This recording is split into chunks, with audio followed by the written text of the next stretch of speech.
Welcome to Founders Week. On the 165th anniversary of the University of San Francisco's founding, this week-long celebration is an opportunity for our community to come together, to actively engage in reflection, and to provide space for participants to pause and reflect on our Jesuit mission and values. My name is Jennifer Azzi, and I serve as Associate Vice President of Engagement here at USF. I know we would love to be doing this event in person, and Megan and I spoke about this. We were both sad that we had to, postpone back in March. We'd love it live, but one of the wonderful advantages of our virtual event series is being able to engage our USF community from around the world. Today's event is possible thanks to the Silk Speaker Series sponsored by Jeff and Naomi Silk. The Silks have very generously offered to match any donations from today's event, which doubles the impact of your gift to support USF scholarships. Today, we welcome two-time World Cup champion, Olympic gold medalist, and the best soccer player in the entire world, and social activist, Megan Rapinoe. And here's a quick video. Megan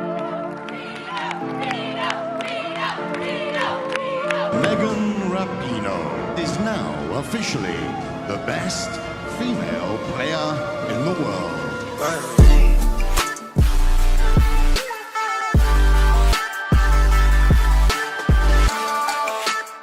We're not going to leave until we hear from Megan Rapinoe.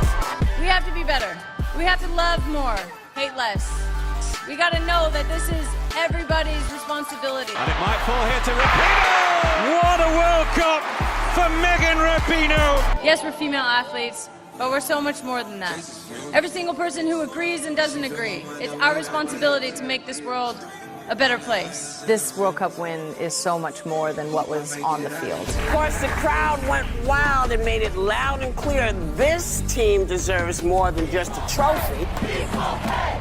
We have a unique opportunity in football, different to any other sport in the world, to use this beautiful game to actually change the world for better. Do what you have to do. Step outside yourself. Be more, be better, be bigger than you've ever been before.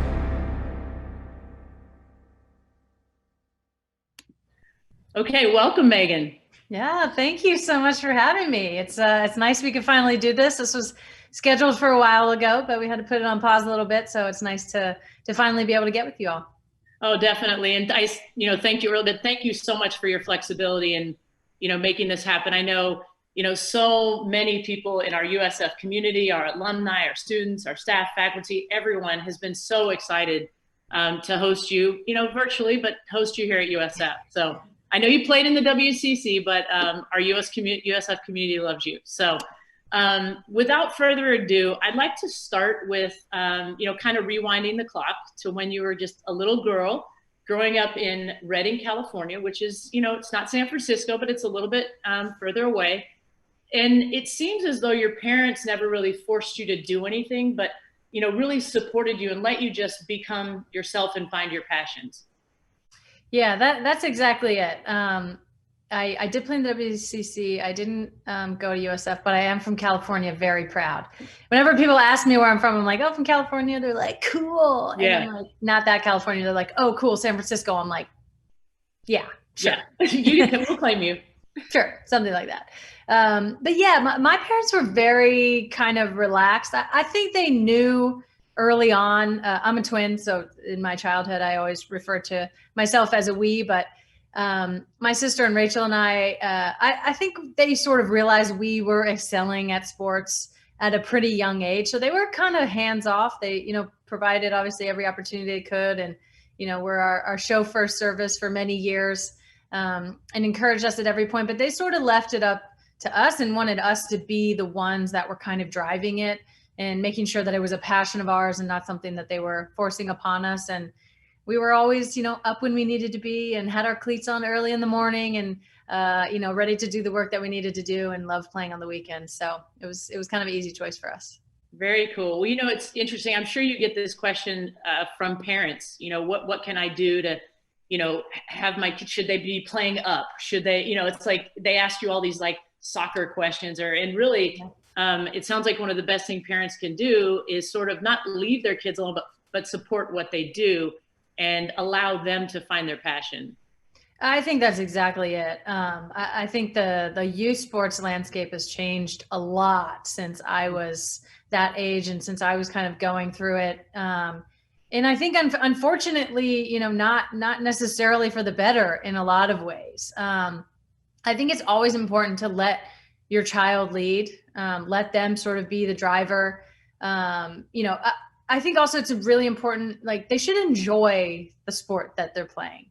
I think realistically, a lot of parents don't want to hear this, but realistically, 99.9% of kids that play youth sports are not, going to play professional or even in the college ranks. And I feel a lot of their experience is sort of ruined and tainted, because it's like, if you don't get a scholarship or if you aren't playing professional, somehow you failed. And I don't think that's the case at all. I think sports provide so much other than just what's going on the field. You obviously get the physical benefit, but you get teamwork and the socialization and playing with other kids and meeting people from, different neighborhoods or different states or around the world, if you're lucky enough to do that. And so I always find it really important, first and foremost, especially at the younger ages, they should be having fun. This is an opportunity, to be physical and use their bodies and socialize with other kids and sort of build that community and help build that confidence.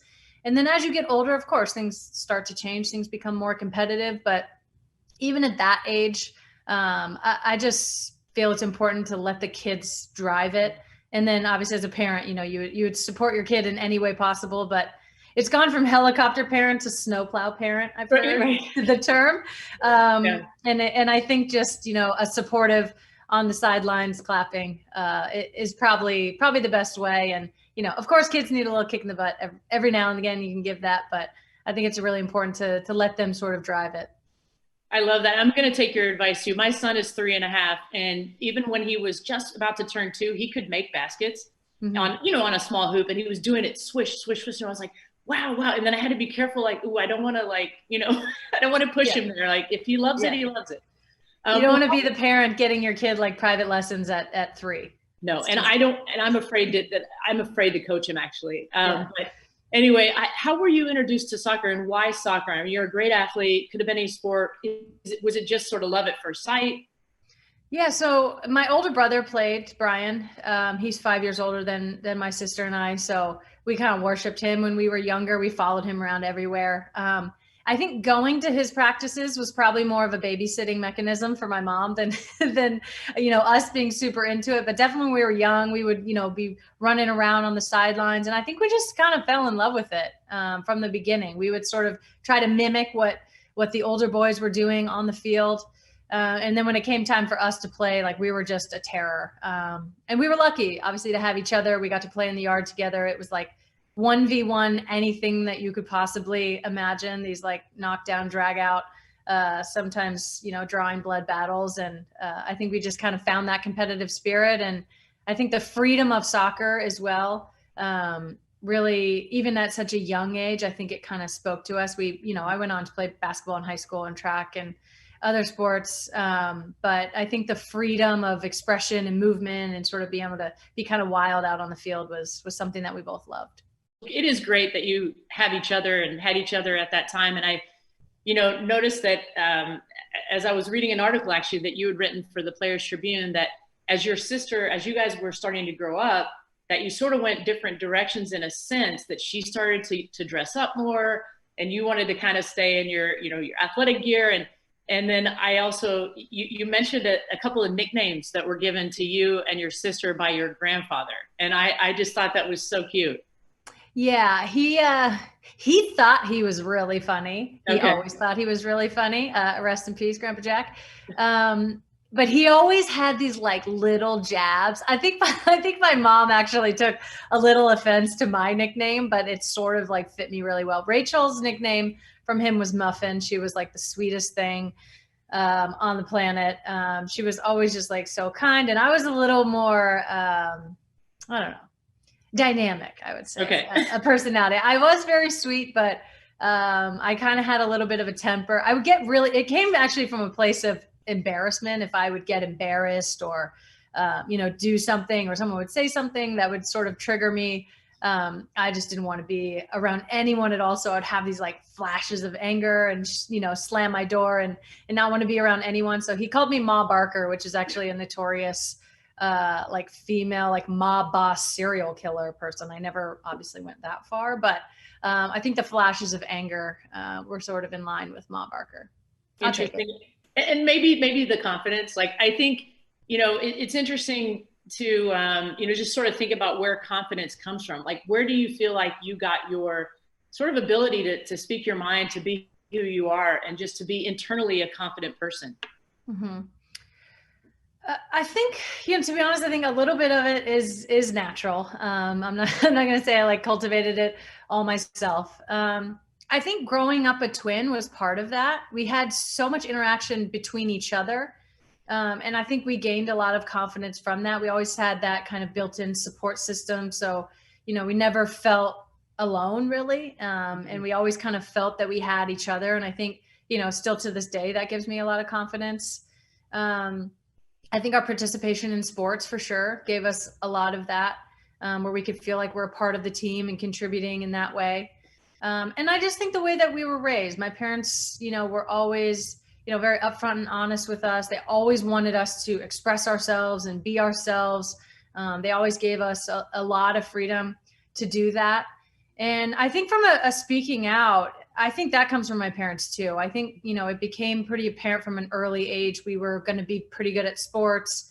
We excelled in that, whether that was at recess or, on actual teams.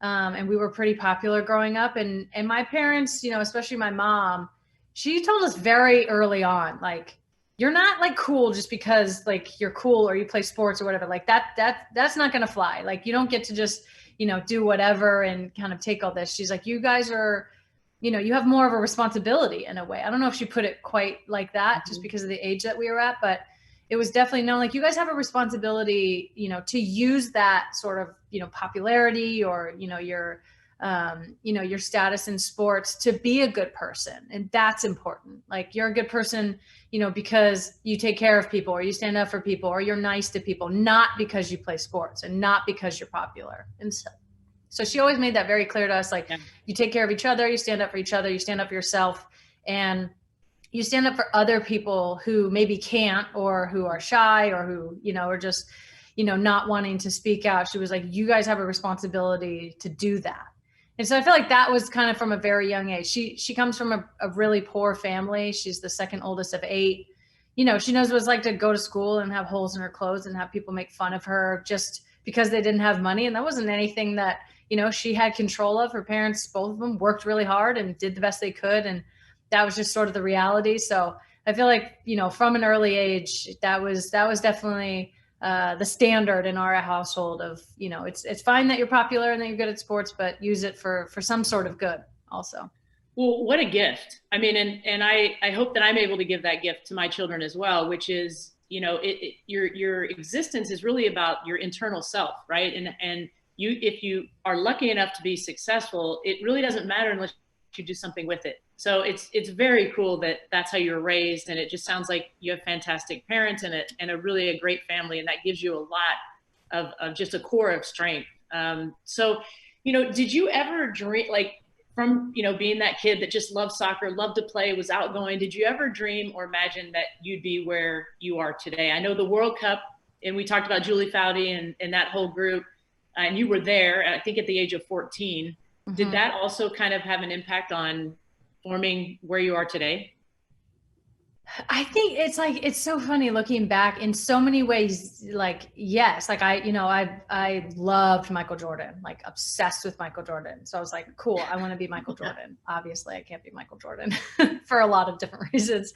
And I wanted to be on the national team and I wanted all those things. I think in a way I had no concept of if that was even a possibility. It was just kind of like, yeah, of course I want to be these players. I feel like it wasn't until I was a little bit older, kind of into my junior and senior year in high school, we were getting college scholarship offers. So I was like, oh, wow, that's incredible. Like, wow, that's a dream come true. That seemed like a tangible kind of dream come true. And just every step of the way, the next step kind of presented itself.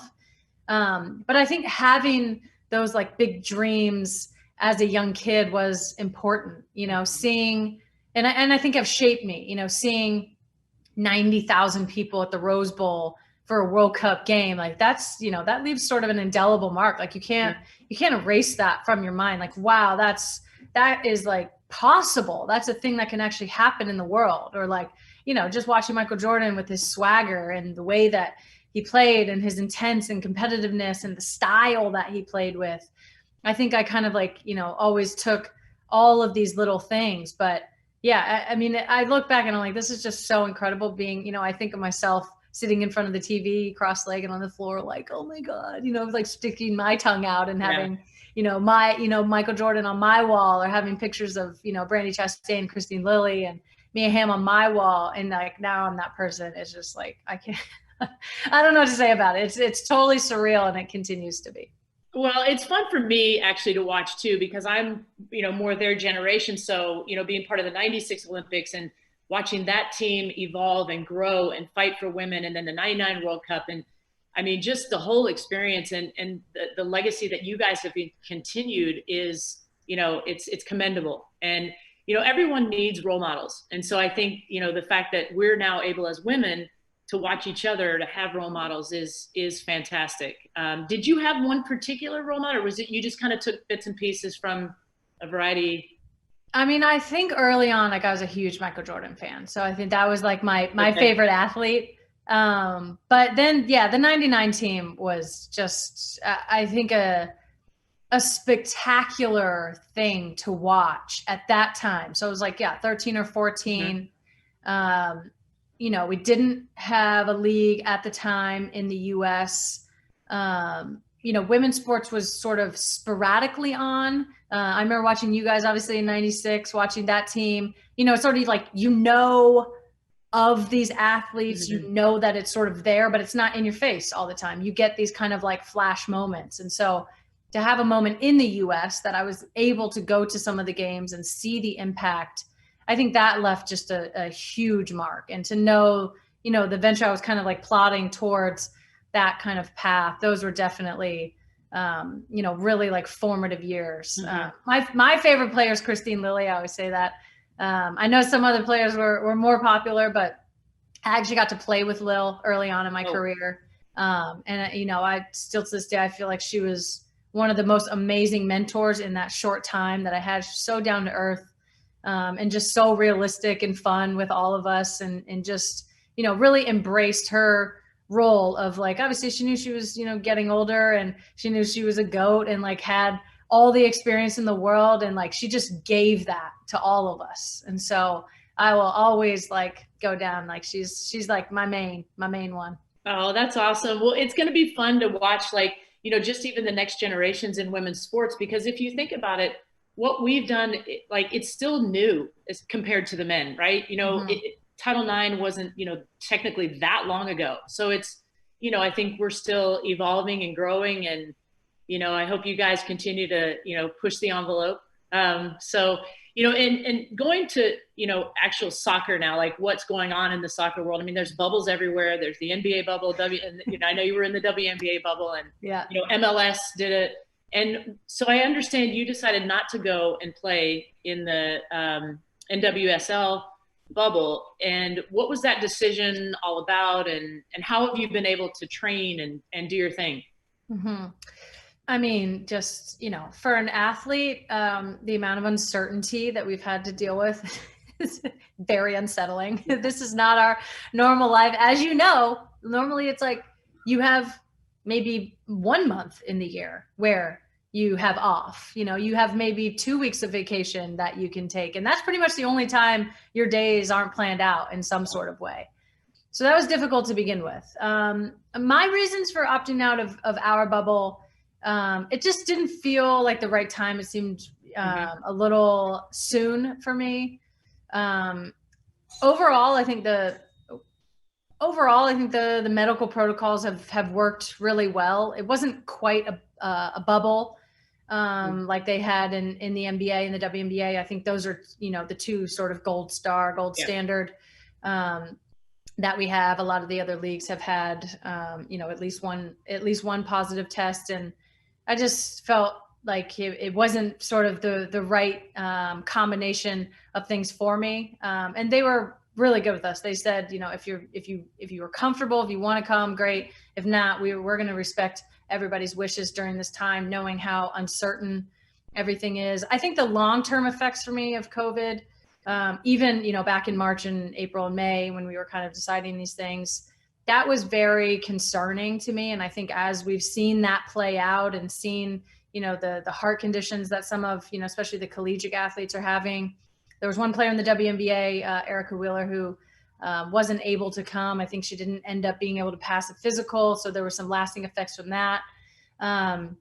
So I just felt like, you know, I really don't know anything about this. And I want to make sure that it's right. Obviously, being at the end of my career as well, or towards the end of my career, I want to make sure that I'm in the best possible, you know, position to continue to go for the Olympics as well. So kind of a lot of things went into it, but they did a tremendous job for the women that did opt in, and all the games that were played. They're still playing a few games as of now. So I'm happy that all of that went off mostly without a hitch. And it has been nice to have sports back on TV, to have anything back on TV, really. It's been nice. And then, obviously I was in the WNBA bubble, and they did a tremendous job. I mean, all the players deserve huge credit. Kathy Engelbert, the commissioner of the league, she was definitely not expecting this to be her first year. It's like, exactly. Look, she's like A+ in crisis management. Yeah. At this point, she's done an incredible job, and the rest of the WNBA, you know, front office and staff and everyone. It was a super safe environment for all of us. And no criticism on your decision. It was more, I can understand it as I got a little older in my athletic career. I would always take like a solid month and do nothing. You know, it's like you start to look at the game and your career and what you're doing differently, and your sights are set on, you know, and so I just sort of thought maybe you're set on, you know, getting ready for the next Olympics, which unfortunately, you know, is about 9 months away now. And so two quick questions about that. One, how did you feel when, I can only imagine how you must have felt knowing that the games were going to be possibly canceled and then postponed? Like, how has that been? And we actually thought, Sue and I actually thought this like really early on. We were still in February, I think. You know, we kind of had the perspective of we were in Seattle at that time. So we had obviously the first cases in the nation were in Seattle, and we had that outbreak at the Kirkland nursing home. So that was sort of like front and center for us. I think we realized really soon that this is going to be something really big. And so it almost wasn't a disappointment in a sense, because I was like, oh, this is definitely going to happen. So by the time it did actually, you know, get canceled, we were both kind of like, okay, we sort of knew that this was going to happen. I was thrilled that it was postponed and not just canceled. Yeah. I'm hoping so much with every ounce of myself that we're going to be able to pull it off next summer if it's possible and if it's safe, obviously.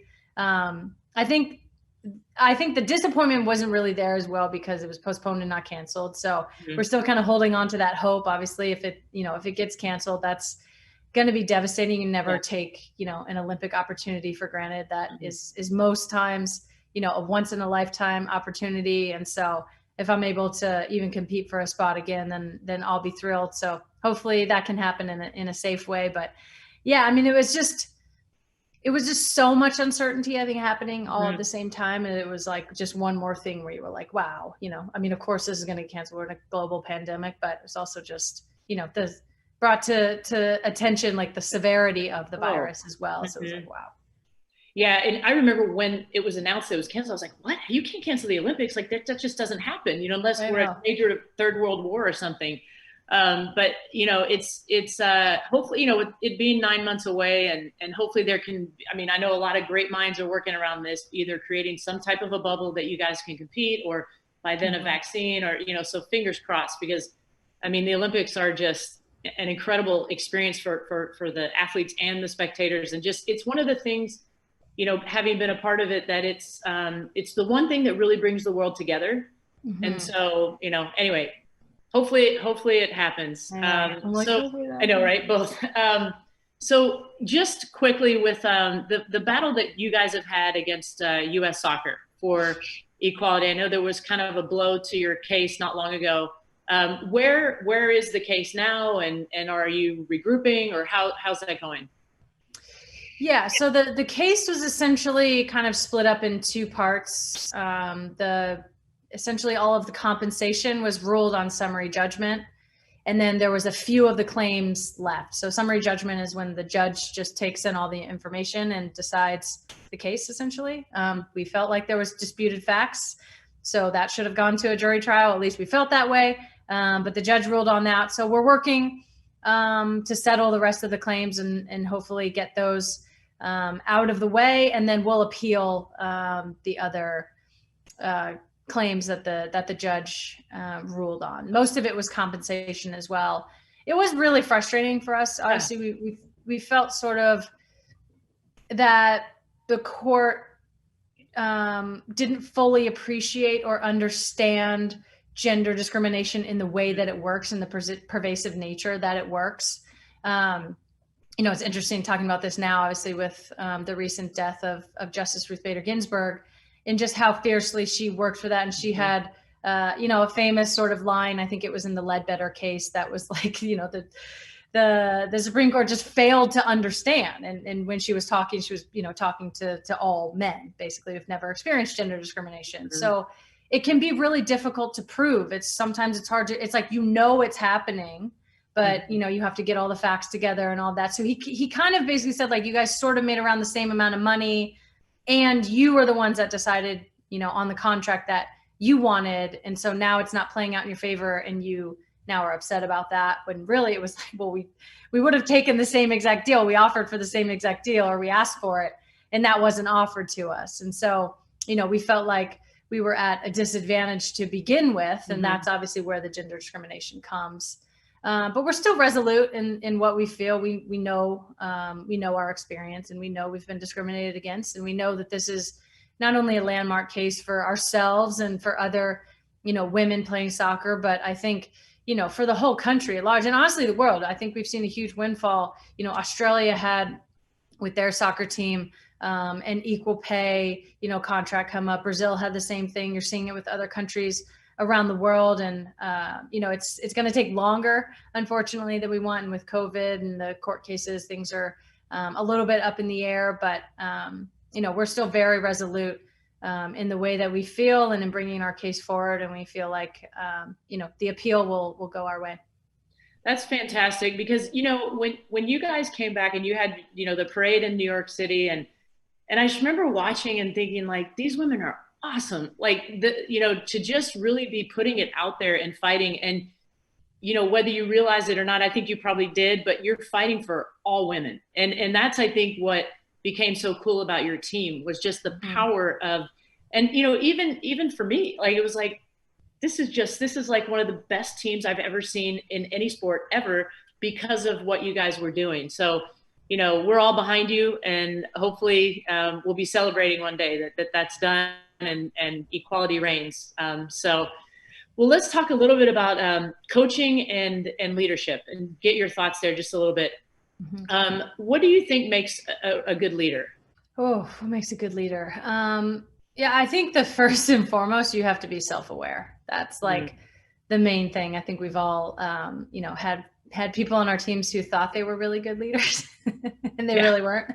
We've all dealt and with that's always really frustrating. Hopefully I'm not that, but hopefully people aren't thinking that about me. I think, self-awareness is key. I think you have to be able to, judge yourself honestly, and be able to criticize yourself and take that criticism and know when to kind of put your hand up. Especially if you're going to be in a leadership position, you're going to be demanding of people, and you're going to be demanding that of people, and at times having to hold people accountable and to account. So if you can't do that to yourself, or take that yourself, then I think you're going to have a problem with doing that for other people. I think another thing that, at least it's my style of leadership, and what I try to do and aim to do, is really like meet people where they're at and what they need. It's like, if you can't just kind of have a blanket for everyone. And sometimes people do that, and it works for some people, and it's just not going to work for everyone. I'm obviously a person who values self-expression and being able to do my own thing and having that, individuality and being able to be my own person. And I think, giving that to other people, I really feel like, having the experience of going through last year and this, the World Cup last summer, like, I think we're so successful because we let everyone live. We let everyone be. We all work hard for the team. We all are contributing to the same goal, but we do it in a different way. I think I just look at myself. I appreciate so much how much my team backs me. I know I'm loud and I like to speak out about things and say things, that can be a little bit controversial, but they back me in that. We have other players who don't speak publicly a lot, but within the group, they're very loud, very vocal, very important. Some people are more shy. Some people like to, lead with humor. Some people like to lead with, a more kind of iron fist. So I just try to meet people where they are and just get the best out of them. I feel like if people are comfortable and confident and they know that they're supported, then like when we go out on the field, everyone's an exceptional athlete at this level. You don't have to motivate this group.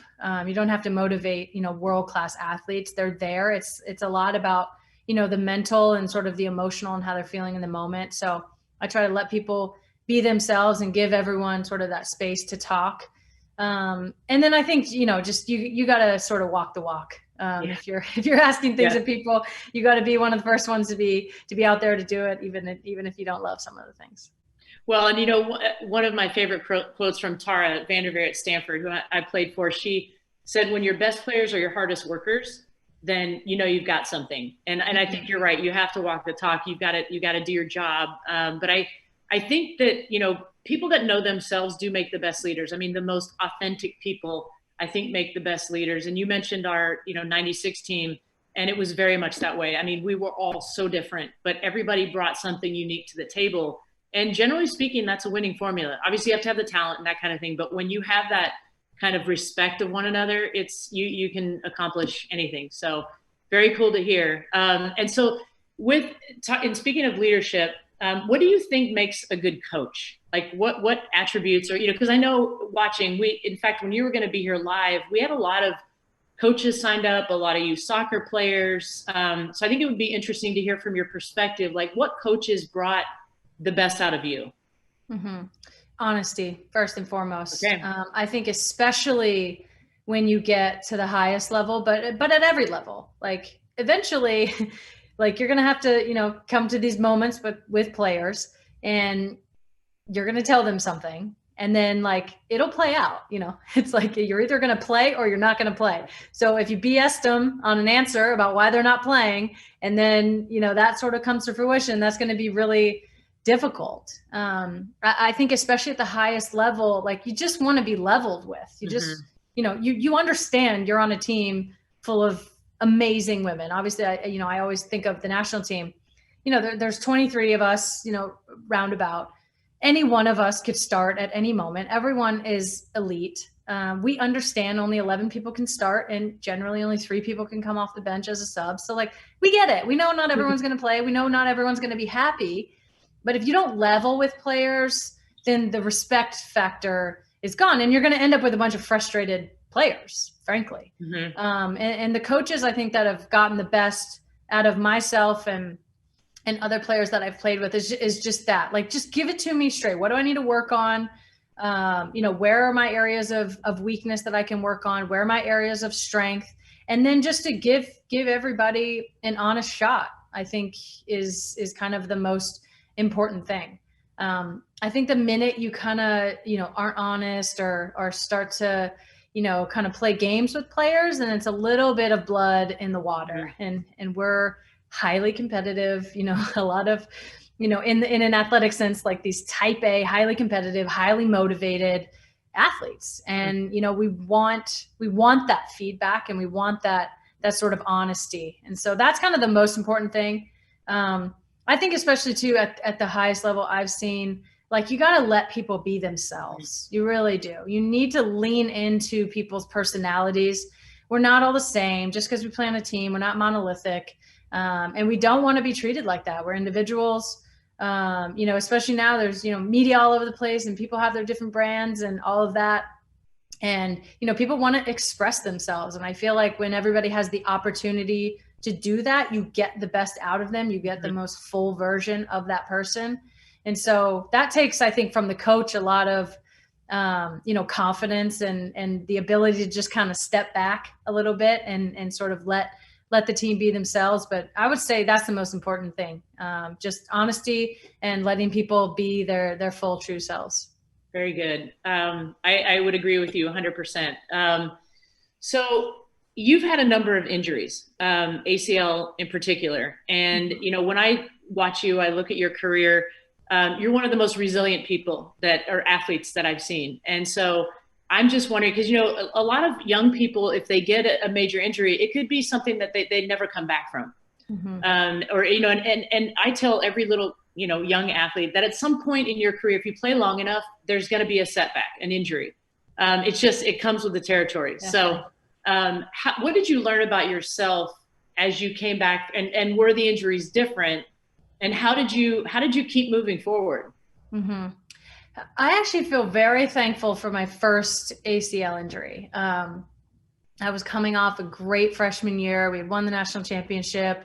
I had a really good season as a freshman. My head was swelling by the day. I was like, ooh, I'm awesome. I'm so good. Like, I'm going to come back and I'm going to do all these things. I gotten called into the national team for the first time. So, she was feeling herself a little bit.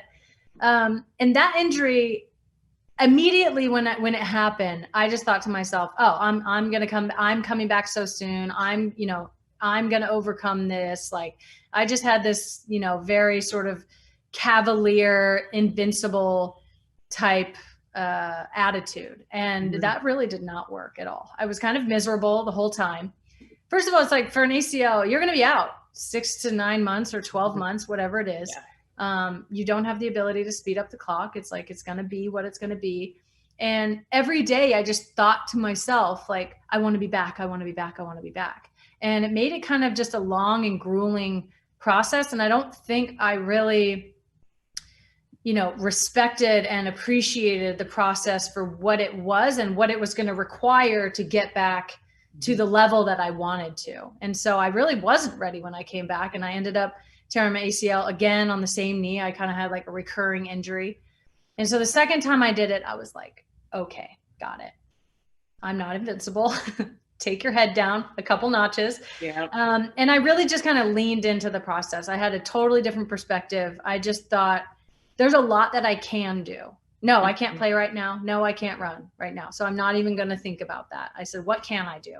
Every day I kind of had that mindset, and, you go through a week and then you make your progression, and, you kind of like lose yourself in the process a little bit, and thinking of all the things that you can do and focusing on each of those little steps. If you don't have those cracks in your foundation, obviously when you get to the point where you need to play and you're ready to play, you're going to be on a lot more solid ground. And I was humbled in a very big way. And I feel like I kind of leaned in that humility and just trusted the process. And, I had all these amazing people around me, incredible doctors and, physical therapists and athletic trainers that helped me. And so I think from that moment on, that's kind of how I approached injuries. I've had a number of them since. I had, another ACL when I was 30, right after the World Cup in 2015.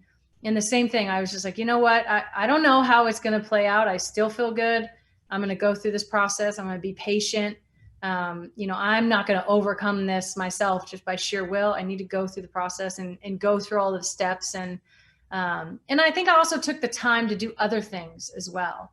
It freed up a lot of time. I wasn't traveling as much. I wasn't playing, obviously. So, kind of pursuing other interests and, using it kind of as a silver lining to do other things. But I always just take it as, like you said, I mean, you're going to get injured. Like, I'm obviously not an Iron Woman. Clearly I get injured. And so I was just like, well, it's just part of it. I'm just going to take it as it comes and try to learn from each injury and get myself back to the strongest place that I possibly can. I love your mindset, because you say, do what you can do. And when I was coaching actually here at USF, I would tell our players, with knee injuries in particular, like, if you can sit in a chair and even work on your follow through, or focus on, because you ultimately I don't care who you are, you come back better in some way after an injury. It's either mental or physical, but you definitely, if you have the right attitude, right? So, yeah, and from a mental perspective, you're going to drive yourself insane thinking about all the things you can't do every day. Yes. And you're going to miss all of the things that you actually can do. And so I feel like I approach it one day at a time. And, by the time you sort of look up, you're like, oh, you're 3 or 4 or 5 months into it and you're doing things and you're starting to run and you're kind of back to yourself. Got it. Well, I'll just clarify that a lot of people do think you're Iron Woman. So I'm just gonna throw that out there. Well, like modern medicine too. I'm like, if something breaks, I just fix it. I just get a new one. I'm like, if my ACLs, clearly they weren't meant to last. I just got new ones. Got a new one. Now they're great. There you go. Very good.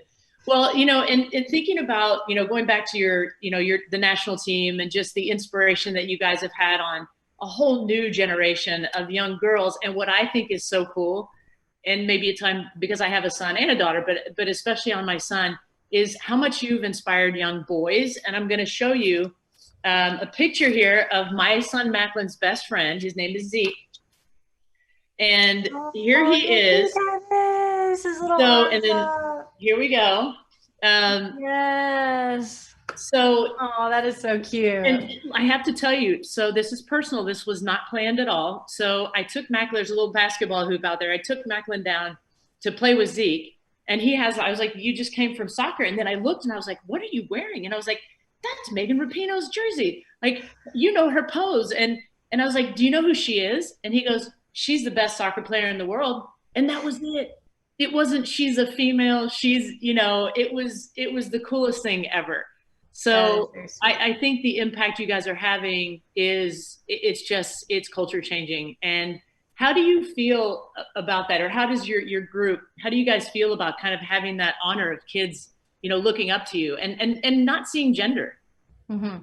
No, I think we see that very, very much, especially for some of us who have been on the team for a long time. We've seen sort of this tide change over the course of our career. I was just thinking, when I was talking about Michael Jordan earlier, that's starting to happen with women. Because I just grew up and said, thought that's just an athlete. I didn't think, oh, that's a male athlete. I just thought, okay, I like basketball, and I like him. Obviously, he's one of the best players. And so I think little girls do that almost out of necessity, because that's oftentimes what we see. And now you're seeing boys being able to do that because we are on TV, because they do see us. They see us being the best in the world. They see us winning World Cups. They see us, playing in whatever playing field. They see us on magazines. They see us in commercials. They see us on TV, on the news, on SportsCenter, all of these things. And so for us, it's like we're literally seeing the world change like before our very eyes. And getting to have a little small fingerprint on that is just incredible. And it just shows me too, like all of this stuff is just learned, Mm-hmm. Like if you only see, men all the time, like you're going to learn that's what sports looks like. That's what, being an elite athlete looks like. If you see both equally, you just think, great. I like, whatever it is, LeBron James, but I also like Diana Taurasi. I also like Sue Bird. Mm-hmm. And if you're watching both these sports equally, then I feel like, as with most things, I'm like, follow the kids. The kids know what they're doing. They're like so far advanced from where we are. But to see it happen sort of in real time over my career has just been, incredible. Just thinking about your whole fight for equality. And I feel like it's unfortunate, but I still think now girls and women are put in a box. And sometimes, if they're too athletic or they're too this, it's you're unladylike, or, I think that sometimes we leave out like, what is the full potential of being a woman? And, how do you stand up for this? Well, I just try to live and do and say exactly what I want and I want to say, because I feel like for me as a woman, as a gay woman, I don't know. I don't really, it's like, I know I am those things, but I don't really think of it in that way. It's just, if I want to, wear a suit, I'll wear a suit. If I want to wear a dress, I'll wear a dress. And when I'm on the field, I just play. And I think we're getting a lot more freedom now to do that. And I think that honestly, that is, a credit to all of the female athletes out there who just refuse to be put in that box. Mm-hmm. I think for so long, I'm sure you know this, for so long we're, you know, it's like you're marketed as like, you know, the cuter ones are marketed. Certainly the whiter ones are marketed. Don't be too gay. It's like, and then there was a time where I was like, oh God, it's okay if you're gay, but like not too gay. Like don't be too, you know, and it's just all of these things. And I feel like, you know, especially in the last 4 or 5 years, a lot of female athletes has just been like, no, like we can't win, you know, whatever we try to do to satisfy, you know, whatever the status quo is, the status quo wasn't really made for us. And so we're never going to satisfy that. Sue had an amazing point for this WNBA season. Obviously politics came up a lot in the season and just in general in sports right now. And you know, the whole side of don't bring politics into sport. First of all, sports has always been political. Yes. So I'm saying that, but Sue was like, you know what? We didn't bring politics in this. Like, we just wanted to play. We would love to just play basketball. Yeah. But all you ever hear is, oh, it's too black. Oh, it's too gay. Oh, the women aren't feminine enough, or they're too feminine, or this or that. And it's like, they would have loved to just play, but like everyone else brought politics into their sport. So then they were just kind of like, you know what? Like, we're just going to be ourselves. Like, we are political at times if we want to be, but we are also just basketball players, and we're also just who we are. And so I give a lot of credit, honestly, to female athletes who really have broken the mold themselves and demanded that everybody comes with them. I think that we've demanded that society comes with us. I think we've demanded that brands come with us, and the marketing and the media. It's still, you know, at a huge deficit, I think, in comparison to the men. But I think you're starting to see that come through. It's like, no, I'm not going to accept being put in this role or in this box. Like, I'm just not going to accept that. I am exceptional at what I do.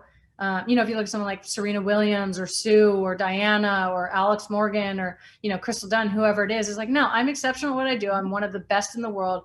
And I want to be treated as that. I don't want woman athlete in front of my name. I don't want gay athlete in front of my name. Like, can I just be me? Can I just be Megan? Can I just be, you know, whoever it is? And so I think it's getting there, and it's getting there quickly. I think we are in sort of one of those kind of snowball moments where things are happening quickly in terms of like a social movement. And I hope that continues. But I think a huge credit should be due to all the female athletes out there who just kind of refuse to accept the status quo of what we are. Well, and I love that you mentioned Serena, because I'm a big fan there as well. And I think she's always been unapologetic. And, you know, we talked about leadership earlier, and I think that authenticity and just being who you are makes you by nature a leader. And it's fantastic because you guys are pulling everyone along with you, which is amazing. You know, and you mentioned being gay and being a part of, you know, the LGBTQ community. And do you feel that that has either inspired you or made you feel like you had to work harder? I think it's just given me a different perspective on things. I think it's like given me more empathy, you know, especially as we go, you know, going through the summer with the Black Lives Matter protests and understanding, you know, so much discrimination that people have to deal with. I think gives me, you know, a sort of 1% taste of that. I think it helps me to see kind of the systems and the structures that need to be broken down, which inevitably makes it harder. I have to do my job and I have to break down all the systems. I think women always feel like that. We've got to do what we have to do, and we have to do all of this other stuff. But to be honest, I feel like thankful for it. I think it's given me really this incredible perspective to talk about, you know, not just myself, but, you know, the entire LGBTQ community as a whole. But also, like, you know, that goes into social issues, and that comes up when we talk about branding, or we talk about marketing, or we talk about media, all of those things. I don't really look at it in terms of if it's been harder or not. I don't really know. I don't think so. But I mean, I'm sure there are people that was like, you know, aren't down with the gays. So I never really paid too much mind to them. I just thought, I'm going to be myself, and I'm going to be that unapologetically. I'm going to try to inspire other people to be themselves as well, and to really challenge people, I think, who maybe think they have a problem with it, or think it's going to be harder. Like, why do you actually think that? Like, you're the only one making it harder. It's not just inherently harder to be gay. Like, we just want to live our lives just the same as you guys want to live your lives. So I look at it, you know, to be honest, more of a positive thing Mm-hmm. for me. I think it gives me a broader perspective to then, Sure. look back at the world and help to inspire change and make it a better place. So you have launched a new clothing company with 3 other athletes. Mm-hmm. And is it RE, Re-Inc? Re-Inc, yep. Re-Inc, okay. Can you tell us just a little bit about that? It kind of came from just our frustration, I guess, and desire to express ourselves more fully. I think oftentimes as female athletes, you do get put sort of in that box, and you don't get to just be yourself. It's always, some sort of qualifier in front of whatever they're describing you as. And so we wanted to do something a little bit different. We wanted to kind of take, the reins in our own hands. We felt, the 4 of us are all into fashion and like to express ourselves in that way. We felt that there was a community out there that was pretty untapped, and just speaking to them about, wanting to totally reimagine the status quo. The status quo was not built like, by people like us or for people like us, frankly. And so how do we, take what we have that is good from what's going on right now and then sort of leave the rest behind and reimagine a whole new world. And for us, even just the simple thing of making clothing, by women for everyone, not by women for women. Yeah. Usually it's by men for everyone, or by men for men, or by men for women, which we all know doesn't work well. They always get the angles wrong. I'm like, my shoulders aren't this wide. True. My hips aren't this narrow. Yeah. What is happening here with this t-shirt? The sleeves are down to here. Yeah. And so even just the thought process of like, okay, what if a woman just designed a gender neutral line? What does that look like? How does that speak to people? I think, people are expressing themselves with their wallet a lot now. They want to support inclusive brands. They want to support brands who are thinking about racial diversity and LGBTQ communities and designing a world that sort of takes into account everybody and not just a few people. And so we kind of saw it just as an opportunity to, be a little bit more creative and express ourselves and bring in a community that we feel like was pretty underserved. Well, congratulations. It's much needed. I mean, just thinking about having looked for clothes all these years and, so it's pretty awesome. So I hope you guys end up doing really, really well. So when you chose to kneel, when, kind of in support of Colin Kaepernick, would you say that was the beginning of your desire to speak out? Because you took some heat for that. It was like you sort of it seemed like that was the beginning of kind of getting on this role, I guess, of being willing to step up and speak for other people that may not have a voice. Mm-hmm. Yeah, I think I was sort of dipping my toe in the water a little bit before that. I came out before the 2012 Olympics, but that was kind of like, it was, the country was sort of moving that way. That was kind of a socially acceptable challenge to the status quo, but people were like, okay, we're getting on. Okay, gays are here. We get it. We're going to welcome them. But that was definitely the first time that was like such a controversial issue, which I didn't find it to be very controversial. I still don't find it to be very controversial. But I think obviously, the undertones in this country and really the overtones in this country, we have so much discrimination. Our entire country was founded on slavery and, of the exploitation of Black people and Black and brown people and women and gays. And so I think for me, especially at that time, we had just gone through, Ferguson was 2 years before that with the shooting of Michael Brown and the protests that followed.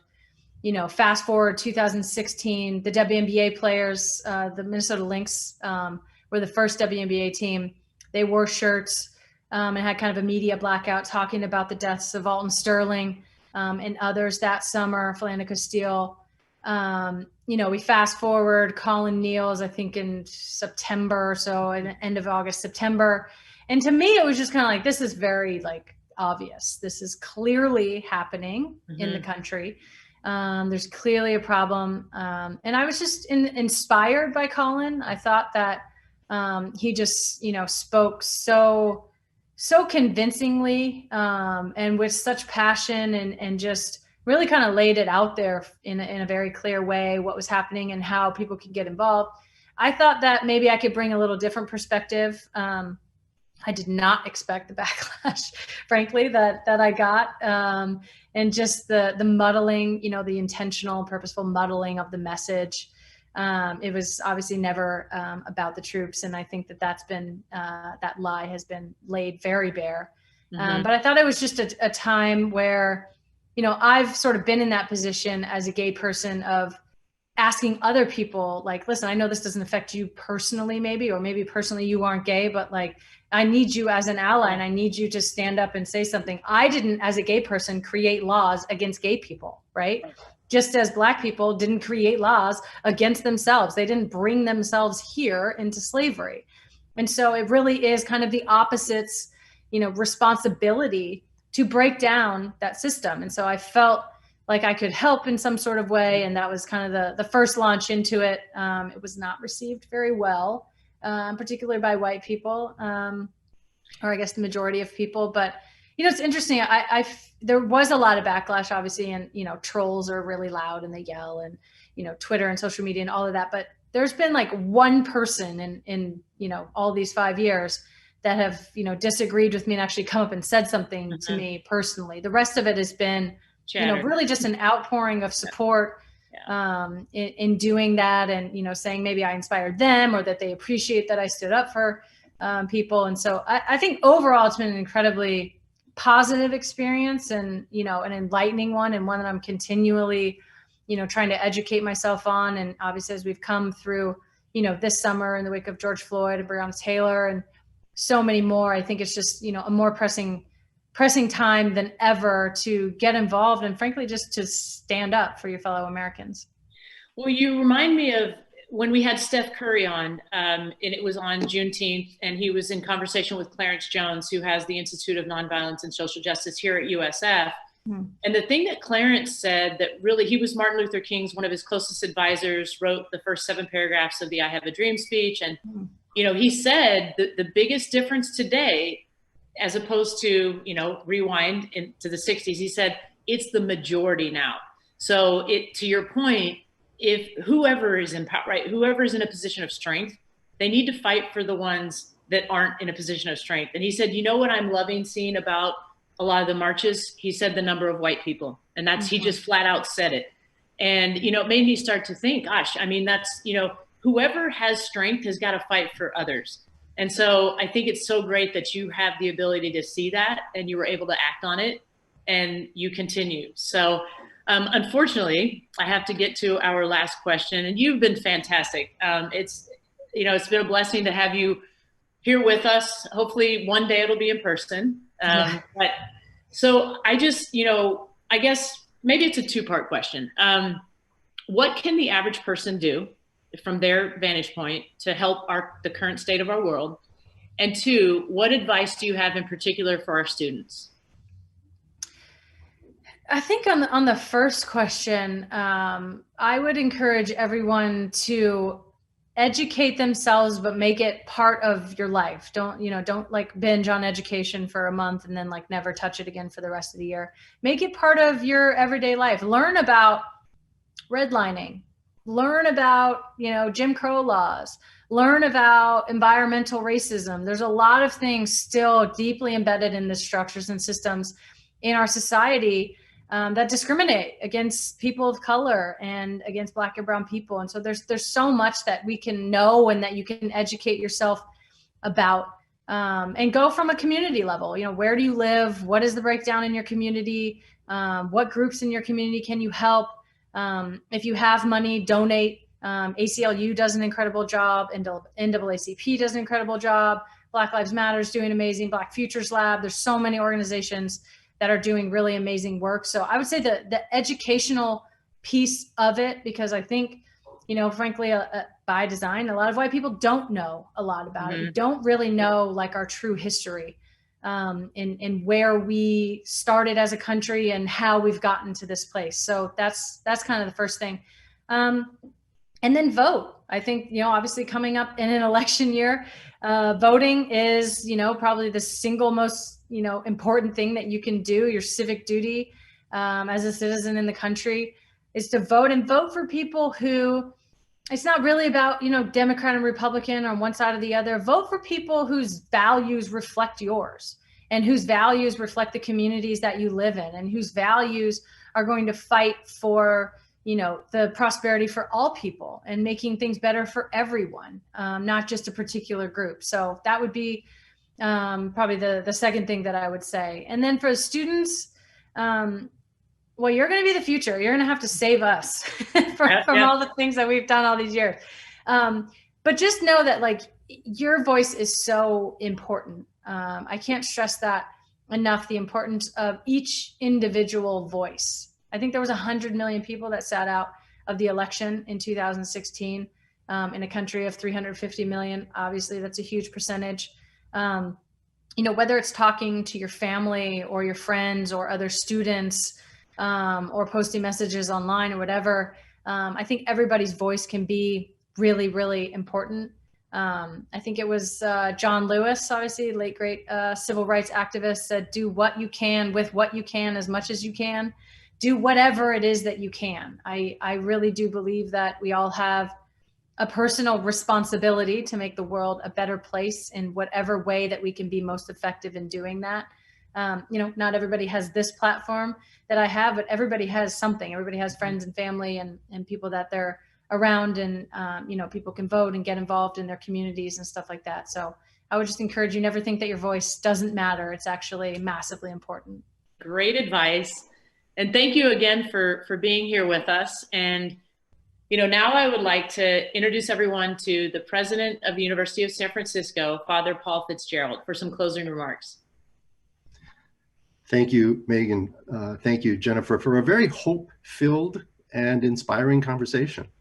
A special thanks to Jeff and Naomi Silk for sponsoring this Silk Speaker event, and for offering to match donations to our scholarships for women who wish to move into the world of sports, whether collegiate or professional.